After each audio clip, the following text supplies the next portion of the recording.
citizens, and welcome to Unknown.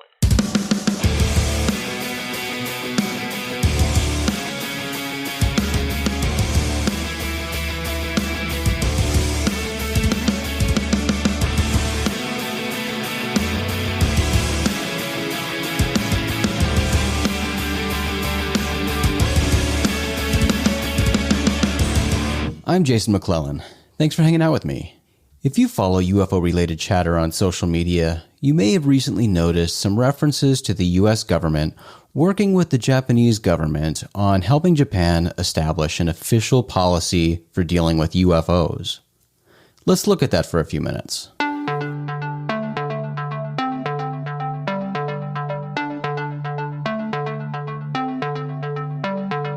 The UFO subject is an exciting one. We obviously find it fascinating. I'm talking to you about UFOs, and you're listening to a UFO podcast. For people interested in this topic, it's understandable for us to get excited when we see news related to UFOs, especially when it's at the government level.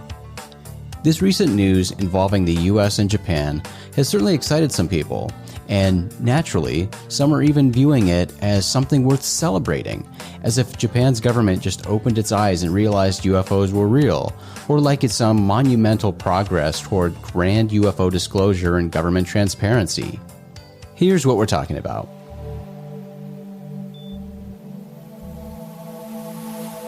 On August 29th, U.S. Secretary of Defense Mark Esper and Taro Kono, the Defense Minister of Japan, met in Guam to reaffirm the strength of the alliance between the U.S. and Japan.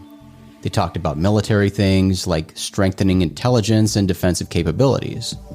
On September 8th, during a press conference, Minister Kono was asked if he had a UFO policy and if Japan was looking to cooperate with the United States in the future.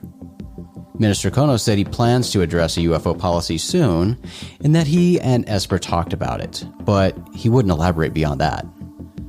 So, from this quick Q&A session, we learned that Secretary Esper and Minister Kono may have discussed UFOs in some capacity, that Minister Kono plans to address his UFO policy soon, whatever that means, and that Japan is interested in working with the US in some capacity regarding UFOs.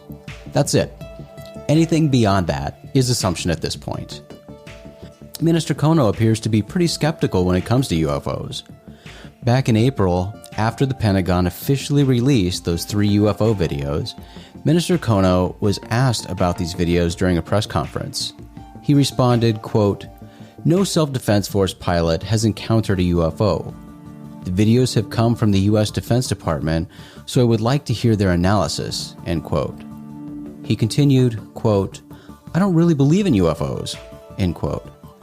But he did express interest in establishing procedures in the event that a UFO encounter takes place.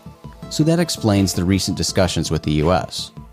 It's awesome to see some potential international cooperation when it comes to UFOs. Of course, in this specific context, both the US government and Japan are primarily assuming that the UFOs they encounter are from China, but still, international cooperation is a good thing. It does seem odd for the US to be offering advice when it comes to UFO policy, though. I mean, let's be honest. The US is a shit show when it comes to dealing with UFOs.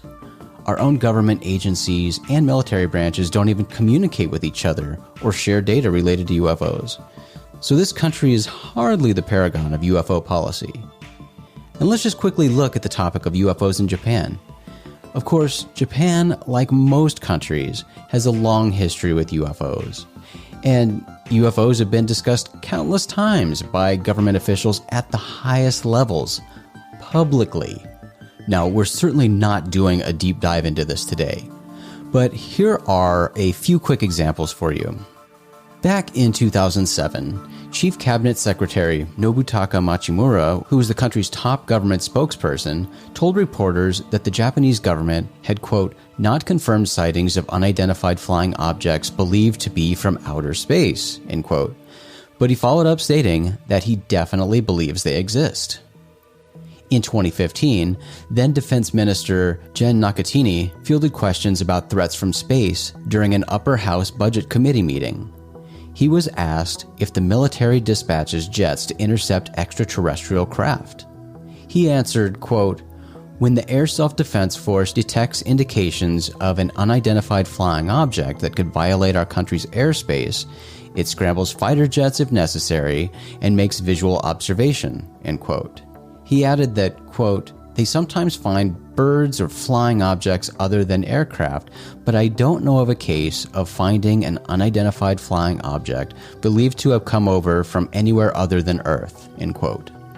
Back in 2007, Parliament member Ryuji Yamane stated, quote, "I believe that it is an urgent task to collect information and confirm the existence of UFOs from the viewpoint of our nation's security and the public's interest and anxiety amid endless eyewitness reports," end quote.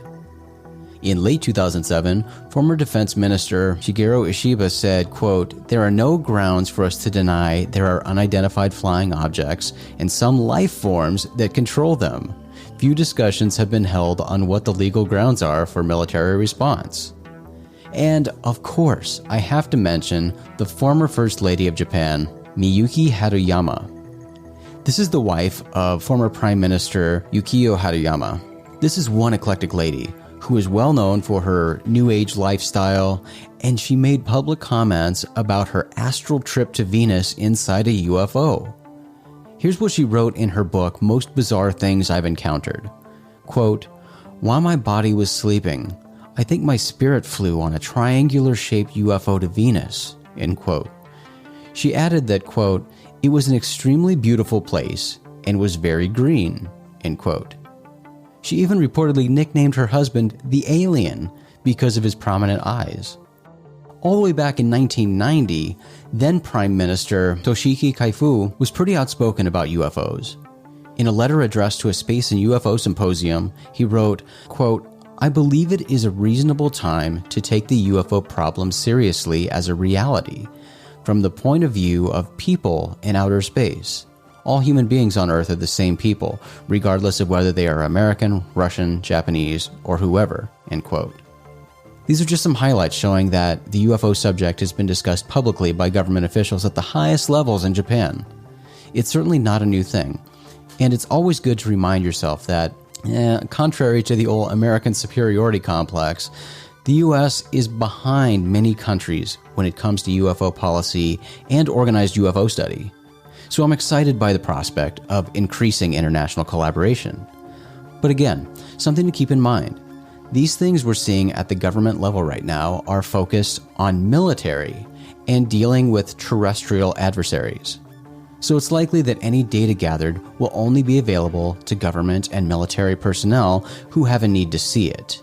And it's focused more on enemy military technology, not on the far more strange things that you and I are looking for.